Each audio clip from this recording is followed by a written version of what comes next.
یعنی اللہ کی طرف جا رہے ہو تو رک جاؤ، نیکی کر رہے ہو تو اس پر رک جاؤ۔ صبر کا یہ معنی، ہم صبر کا معنی کیا لیتے ہیں؟ بزدلی۔ اسلام بزدلی نہیں سکھاتا، اسلام یہ نہیں سکھاتا کہ بندہ بکری بن کے زندگی گزارے، یہ بھی نہیں سکھاتا کہ بھیڑیا بن جائے، لیکن یہ ضرور سکھاتا ہے کہ کہیں آپ کا کوئی حق میں دخل دینے لگے تو اس کو وہ روکے۔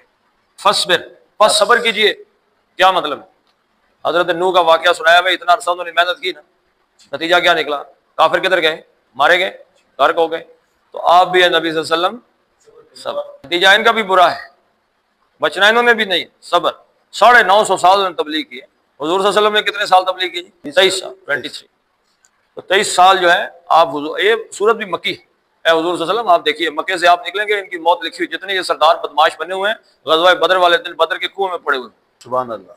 اللہ نے کہا ذرا صبر کیجئے، یہ جو بڑے بڑے بدماش یہاں پہ گھوم رہے ہیں نا اس وقت، یہ بدر کے کنویں میں آپ کے سامنے پڑے۔